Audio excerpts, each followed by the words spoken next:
right, Tate McRae in the house with us today. I got to start off with the jorts. This is such a staple for me. Like, I am such a big jorts fan as a guy, and I get so much hate on it. So Do you you? walking in with these is like God sent to me. I love a jort. I wear jorts like every day. Do you actually? Oh, like literally, it's like a staple. I like have actually like way too many jorts in my closet. This is like everything I've needed here. What about on guys though? It it depends. Like It's a different answer, how huh? it depends on how long the jort is. Okay. Like I think if it's like a capri jort, Uh-huh. I don't know if it's as good. Not past the knee. Okay. Yeah.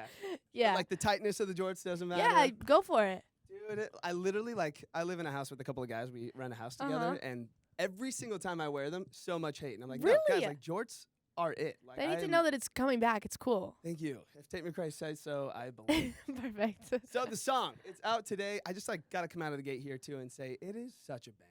Oh, thank you. Like leading up to this song, you know it's a good one when someone teases a song weeks before on TikTok. Yeah. And like you're folding your laundry in your room and you just got the TikTok out on replay.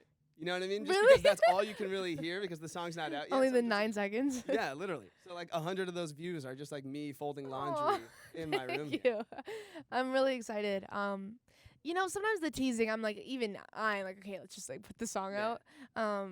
But yeah, I think it's gotten a really good response, and I'm just excited just 'cause it's a totally different sound for me. Like I've literally never done a beat like this before, like a vibe like this. I've never done like a pop chorus like this before, so it's very fun for Are me. you like watching the TikToks as the song's leading up to come out? Like, are you seeing the hype?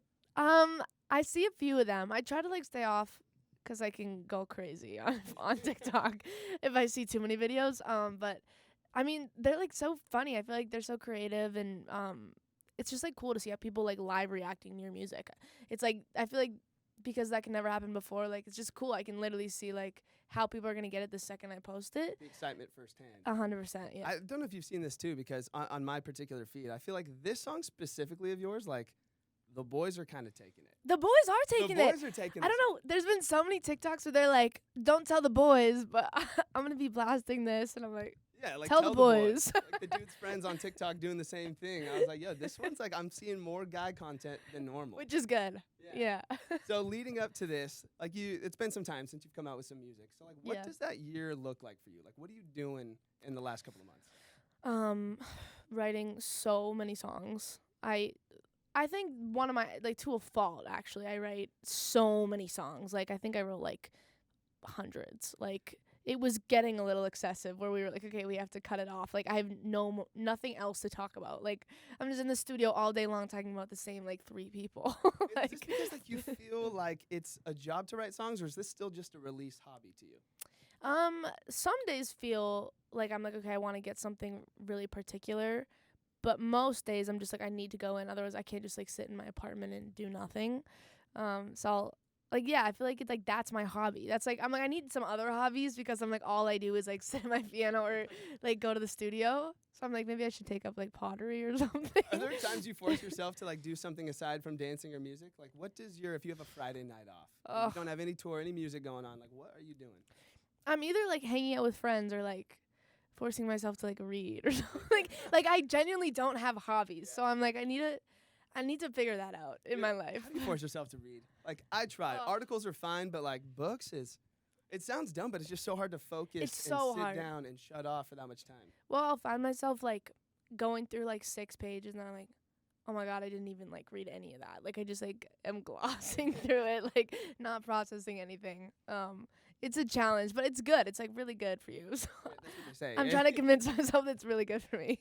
Can you tell us like the backstory? Like tell us the story of how Greedy came out. Okay, we kind of wrote this in January, a long time ago. And I came in and I was like, I need a song that I can dance to. I mean, and that can like range from like Especially for you, yeah. oh my gosh, it can range from like club music to like I don't know. There's so many different beats, and I was like, I've been listening to like old Britney and old Nelly Furtado, and I'm like, what if we just like tried like an old like Timbaland beat and just like see what we could make to it. And then we started describing this whole scenario at like a bar, like a guy coming up to a girl and like being like, why are you so mysterious? Why are you so private? Why are you so closed off? And it was so fun. Like it was like we were just having a conversation like talking to each other, me and Amy, who wrote the song. And then it just like came out. It was super cool. I feel like confidence feels like it's a big factor in the song, and it's also like Yeah. your thing in general. But I feel like Yeah. with how much you have just sent your life out there in social media, like that can be hard Yeah. sometimes. Like, do Yeah. you think it's been easier to build confidence through social media or harder? So hard.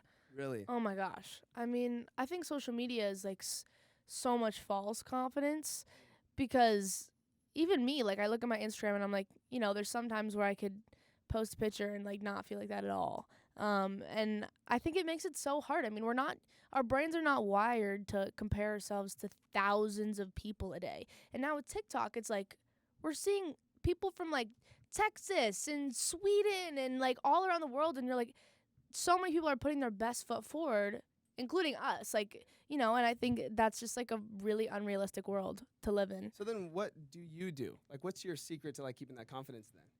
Honestly, staying off my phone as much as I can. Really?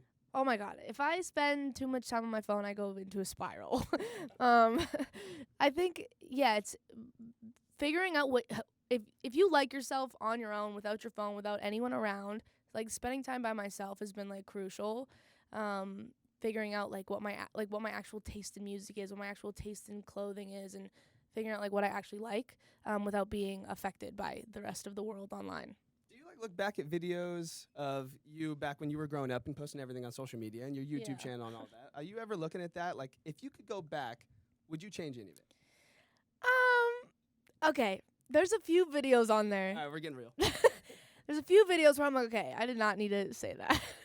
I was like 14 at the time. I was so dramatic, going through my really like rebellious teenage phase. Everybody, though, like, And I decided to document it and be like, dear parents, this is why I'm rebelling.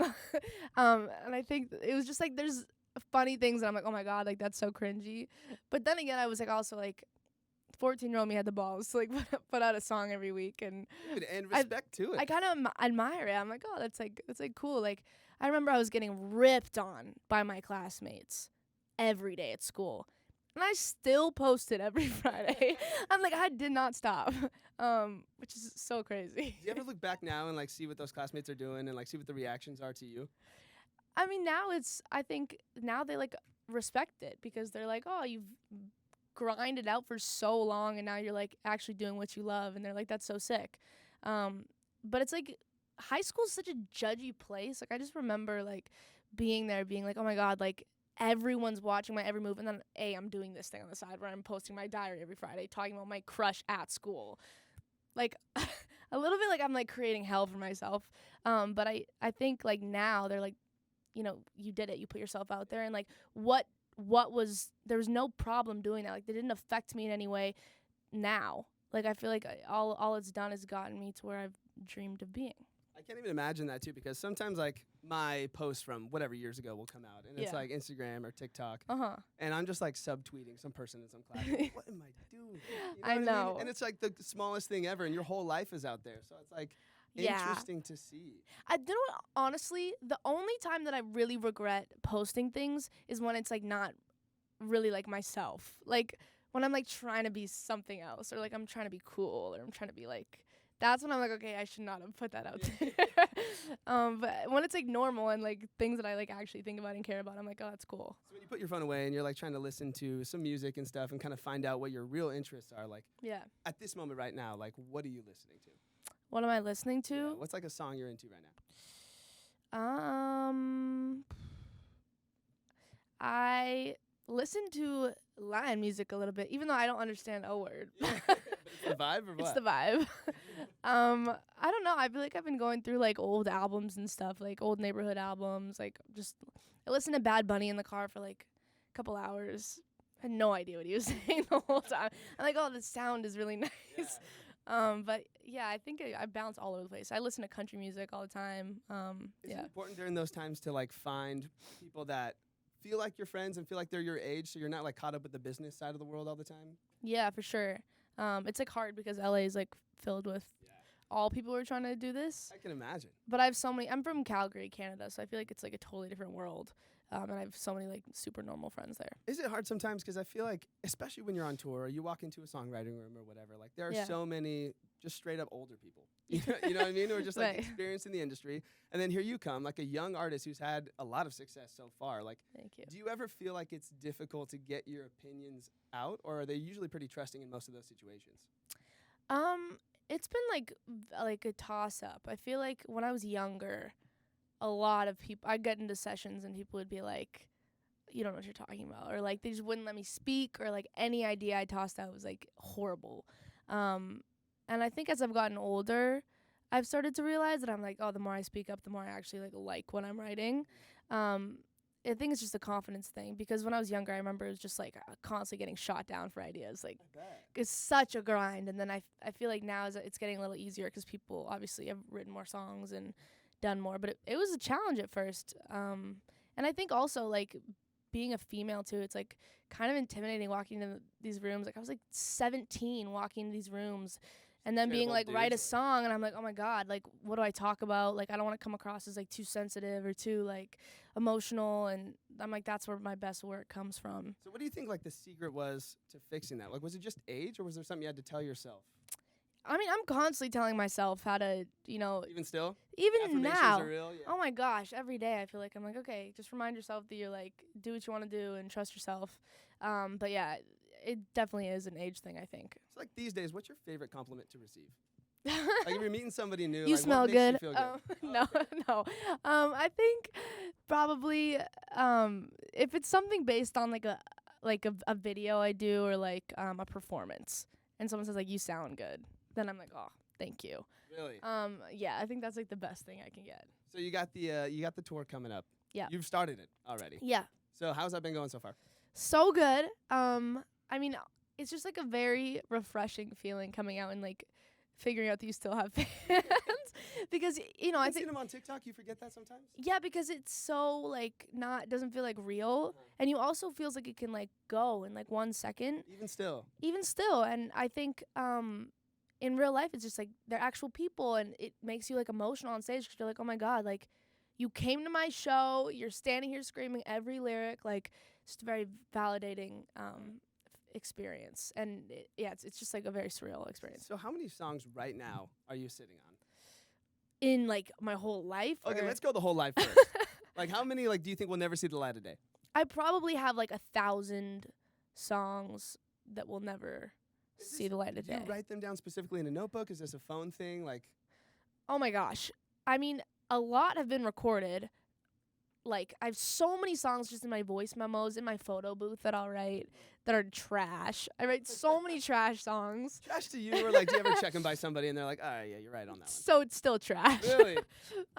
You gotta write the trash ones to find the good ones. But yeah, I have so many songs. Even this year, like I've written like hundreds, and those were all like recorded too. I wanted to ask you about this too. I just saw this TikTok. It was a while back, but of this AI version of you singing a Selena Gomez song. Yeah. Where did you even find that? Okay, so a producer one time was like, oh, have you ever like heard your voice in AI? And I'm like, I don't think so. Like, I don't think my voice is. And then I searched it up, and I'm like, oh my God, there's like a lot of videos of like me singing AI, and it was so weird because it's like it's you, but like not you. Yeah. And I'm like, is that what I sound It like? does a really good job of like imitating it. A really good job. Even some of the comments were like, yo, like that kind of sound, like I wouldn't know the difference. No, you know? the cadence, it's like super freaky because I'm like, oh my God, like that's how I would sing it. So Which what is can weird. you tell us about the new music that's still on the way that you are going to release? Like, what can you share? I think it's very diverse. I feel like it is a little more. I feel like when I wrote this album, it was me kind of leading with my intuition a lot and my like heart a lot in a non-cliche way. But I feel like I kind of just like threw myself into scenarios, and even if it like backfired, it was some of like the best feelings and relationships of my entire life, which I think like gave me like a very euphoric feel in a lot of songs. But yeah, it's like weird. I mean, turning like being 19 and 20, I like want to talk about different things all of a sudden, and I want to just like, you know, show different sides of my personality. And from what the world sees of you, like you are like straight up just chill to talk to in real life. You know what I Thank mean? you. Which is cool. But then I feel like you get in the writer's room and you write some like gut wrenching lyrics. Like, why is it easier to do that in there? I honestly think it's because I am so like this in real life. There must be something down in there We're not exploring. that we're it. not exploring. I honestly just like hate talking about myself and my feelings. Like it really like irks me. You are like, gotta promote your music. You gotta do all the things. Like But like feelings, like I would much rather like talk about other people's feelings and like all day long. analyze them and be like, oh, this is who you are. And I think for me, the only way I can do that is like if I write it down. Even if I were to go in a session with like a writer and they're to be like, how are you feeling? I'd be like, good. I would never like just explain my life story. Right. But I'd be like, I can like write about it. And that's why it's easier for you to kind of dream up these scenarios because it's like not the real thing going on every time. Right. Yeah. And it's, it comes from like I always say like God comes into the room and then it just like goes on the paper and you're like, okay, here it is. And I would never probably speak like that. I love that. Well, show's on stage too. I'm so excited for Thank the live you. tour. Thank 3D you. is out today. Tate McRae, thank you. Thank you.